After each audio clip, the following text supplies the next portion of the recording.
On the San Francisco waterfront, it was one of the most terrifying mornings in history. An old pier at the famed Fisherman's Wharf goes up in flames, and the Liberty ship Jeremiah O'Brien was right there, tied alongside it. We got heavy fire on the back of the pier.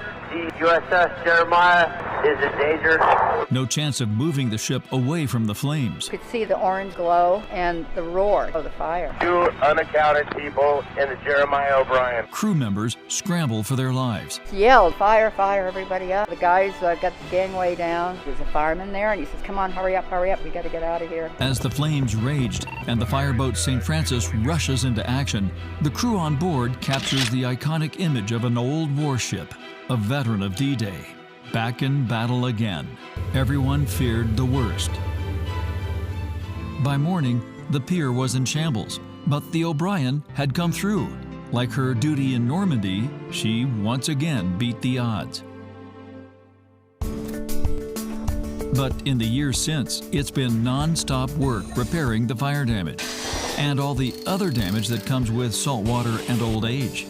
Built to last just 5 years, she's almost 80 now. So a special team of iron workers came in to work up high on the ship. Video camera going on! They're an animated bunch, replacing all the cables and lines singed by the flames. Not only the wire, but also the rope, what we call line. How heavy is that pack? Light. Light when you're a monster. You're a monster of a man. This is a molly. I'm splicing this cable back. We're going to put it in the thimble. Ironically, much of the damage was caused just by fighting the fire. They were blowing their water at the burning building, and the wind goes this way, so everything was just covered in salt water for days. The St. Francis poured 4 million gallons of salt water on the pier and the O'Brien, saving the ship. But now, rust is popping up everywhere. We've seen an acceleration in the corrosion, especially in areas where we had just painted. Shipkeeper Phil O'Mara and others are building new blocks out of wood. Phil uses a tiny steam engine to pull the lines through. Some of these guys helped build the nearby Salesforce Tower. Now they're saving a veteran of D-Day. While the ship was sidelined for fire repairs and closed to the public by COVID, another repair project began, and this one was a doozy. Chief Engineer John Eaton knew this had to get done. Replace all the old 2-inch boiler tubes. Water is pumped through these tubes over burners that turn it to steam, and that powers everything on the ship. 2 of the top experts in steam engine work were flown in. And I grew up around steam trains since I was like 6 years old. Boiler makers Stephen Butler and Luke Johnson have worked on all sorts of steam engines, mostly ancient trains, like old number 29 on the V&T line in Virginia City, Nevada. This was something new. Trying to figure it out from old reference manuals on how they did something, or looking at broken parts, trying to figure out what they did and how to redo it. Ready to rock. With torches and hammers, they squeezed into the belly of the boiler, cutting out the old 2-inch boiler tubes. Cut the tubes out of the boiler. Now we're getting all the tube ends out of the headers. Sparks flew into the engine room, a waterfall of flame. And chunks of the old tubes came flying out like projectiles. Let's replay that. You can see the corrosion, the section cut by the torch, and this flare at the end of the tube, that holds it in place. But the real challenge was getting the new boiler tubes down here. A series of ladders and a mass of obstacles were in the way.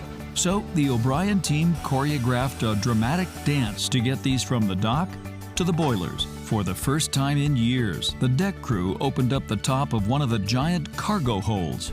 These hatch boards come out from the top, and then these metal bars that go across are called strongbacks, and they come out. So this whole section here can be wide open for cargo. During the war, these would have been packed with tons of gear. A crane mounted on a barge moved the hundreds of new boiler tubes from the dock to the hold, 4 stories down into the belly of the ship. Here, Assistant Shipkeeper Steve Wright built a large platform, then drilled a hole through a watertight wall right into the engine room, passing the new tubes through the hole and stacking them up. When it's all finished, this place will come alive with people scrambling, the pistons flying, pumps clipping away, and the steam just hanging in the air. When you put a fire in it and pressure builds up, it comes alive. Each one has its own personality. But now the team is faced with the next hurdle, getting the tubes pushed or hammered back into place. They end up going through a series of baffles So the tube goes in at an angle. and kept hitting the holes at an odd angle, slowing things down. He said, well, I can fix that. So the O'Brien crew turned to their resident MacGyver, Paul Dean. Well, that's what they've been calling me. What he did was create a tapered brass fitting that went on the end of the tubes as they were inserted. To see it work, you really have to climb into the boilers. It pushes through, and the taper on the end helps guide it through the next baffle. Get it lined up and then yell down here. He said, okay, you can pound on it to get it in. In the upper chamber, Oh, yeah. volunteer Tom Bowers crawls into the tight quarters. It just came through the baffle, so it's on the way to you. He helps guide the tubes through the last baffle. And just like that, it works. Well, that was the last minute invention just to try and streamline things. The genius of Paul Dean strikes again. But everyone asks, what do you call this thing? Well, the bullet's probably it. The bullet or rocket are the two, because it looks like shaped like a bullet or shaped like a rocket nose cone. Bullet, rocket, whatever, this is a powerful lesson. It wasn't just the admirals or generals, the planes, ships, tanks, or guns that won World War II. It was everyday Americans who just can't turn their backs on a challenge. General Dwight Eisenhower marveled at the ingenuity of the foot soldiers and sailors who could improvise on the spot. When something didn't work, they would find a way. And down here, in the belly of the O'Brien, and up on the deck, these are the men and women who helped find the way to keep her going. Through wars, pandemics, and yes, even fires. The O'Brien is shipshape again, and thousands of people will once more come visit, walk through, and sail on this legend. They will savor the experience. The whistle, the vibrations, the pumps, the pistons, and the romance of the steam below will mix with endless views topside. Finally, by late spring, the work below finished, the boilers were lit, and soon the O'Brien will come back to life. Here, they are saving history, saving this magnificent veteran of D-Day.